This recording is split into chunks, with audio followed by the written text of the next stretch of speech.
સુરત જિલ્લામાં ગેસના બોટલ ભરીને જઈ રહેલ ટેમ્પો ચાલકને અટકાવી પોલીસ હોવાનું જણાવી ધાકધમકી આપી 50,000 રૂપિયા પડાવી લીધા હોવાની ઘટના સામે આવી છે। જોકે પોલીસે ગણતરીના કલાકોમાં જ 3 આરોપીઓને ઝડપી લેવામાં સફળતા મેળવી છે। એક તરફ ઈરાન ઇઝરાયલ વચ્ચે ચાલી રહેલ યુદ્ધને પગલે પ્રજા ગેસ માટે કિલ્લત ભોગવી રહી છે, ત્યારે બીજી તરફ આવી પરિસ્થિતિનો ફાયદો અમુક લેભાગુ તત્વો ઉઠાવી રહ્યા છે। ગેસના બોટલ ભરીને જઈ રહેલ ટેમ્પો ચાલકને અટકાવી પોલીસ હોવાનું જણાવી ધાકધમકી આપી 50,000 રૂપિયા પડાવી લીધા હોવાની ઘટના સામે આવી છે। જોકે પોલીસે ગણતરીના કલાકોમાં જ 3 આરોપીઓને ઝડપી લેવામાં સફળતા મેળવી છે। સુરત જિલ્લાના બારડોલી ધુલિયા રોડ પર એક ટેમ્પો ચાલક એજન્સીના એલપીજીના ગેસના બોટલ ભરીને પસાર થઈ રહ્યો હતો। દરમિયાન 2 સ્કોર્પિયો કારમાં આવેલા 4 ઈસમોએ ટેમ્પો અટકાવ્યો હતો અને પોતે એલસીબી એસઓજીના માણસ હોવાની ખોટી ઓળખ આપી અને ધાકધમકી આપી હતી।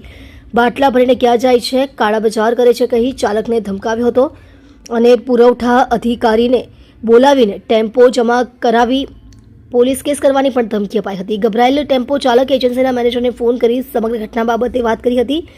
ખોટી પોલીસની ઓળખ આપનારા એ સમયે 50,000 રૂપિયાની માંગણી કરી હતી। મેનેજર દ્વારા 50,000 રૂપિયા આપી પણ દેવામાં આવ્યા હતા।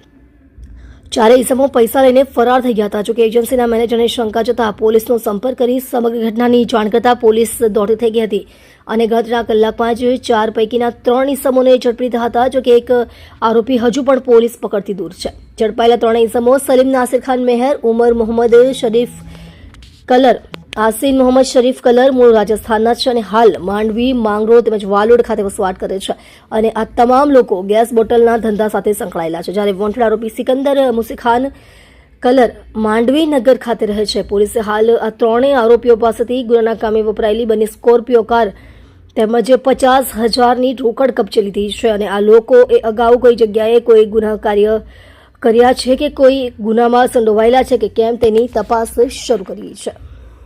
તમે જોઈ રહ્યા છો DNY ન્યૂઝ ચેનલ રમન કૌરની સાથે।